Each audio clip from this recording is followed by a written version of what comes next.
Everyone, প্রত্যেককে স্বাগত জানাচ্ছি। আশা করি তোমরা যে যেখানে আছো ভালো আছো এবং সুস্থ আছো। বিভিন্ন রকমের ফল গাছ কিন্তু বাড়িতে থাকলে তো বিভিন্ন আর কি প্রত্যেকটা সিজনে আর প্রত্যেক রকমের ফল কিন্তু গাছের মধ্যে এরকম সুন্দরভাবে ধরে থাকে। এতে দেখতে তো সুন্দর লাগেই, তার সঙ্গে খেতে তো আরও ভীষণই সুন্দর লাগে। তো দেখো, এই সিজনের লিচু আমাদের গাছে প্রচুর পরিমাণে ধরেছিল, তো তোমাদের সঙ্গে শেয়ার করা হয়নি।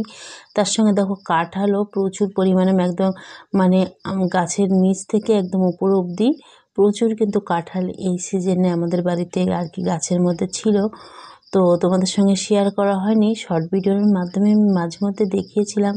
তার সঙ্গে দেখো বাতাবি লেবু, তো এই সিজনে কিন্তু একদম গাছের মধ্যে একদম কম বাতাবি লেবু কিন্তু ধরেনি, প্রচুর পরিমাণে বাতাবি লেবুও আছে।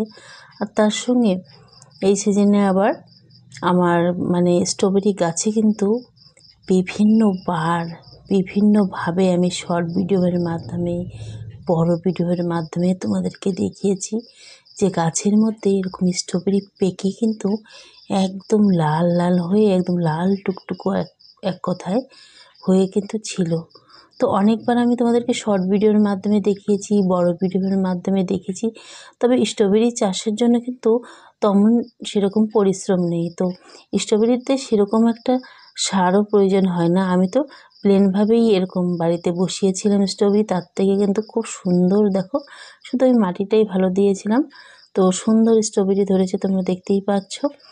আর তার সঙ্গে কিন্তু প্রচুর পরিমাণে তো এই সিজনে কিন্তু স্ট্রবেরি আমরা খেয়েওছি এবং আমাদের বাড়ির বাচ্চারা কিন্তু ভীষণইভাবে স্ট্রবেরিগুলোকে পছন্দ করে। তার সঙ্গে এই সিজনের আম, আমাদের বাড়ির গাছে তো প্রচুর পরিমাণে এরকম আমও ধরেছিল এই সিজনে। তো পাকা আম পাড়ার সময় একটা কথা মনে পড়ে, আমাদের ছোটোবেলায় কিন্তু আমরা যখন খুব ছোট ছিলাম তখন কিন্তু এরকম মানে ঝড় বৃষ্টি আসলে আমাদের কিন্তু একদমই ভয় ছিল না।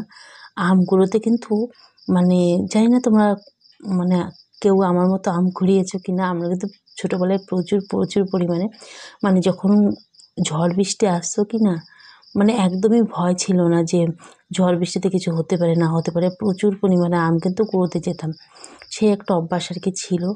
তো দেখো গাছের আমগুলো কিন্তু একদম পেকে একদম পুরো নরম হয়ে গেছে। কিন্তু এইবার মানে এই সিজনে আমে কিন্তু তেমন পোকা নেই। প্রত্যেক বছর কিন্তু আমের মধ্যে প্রচুর পরিমাণে পোকা হয়।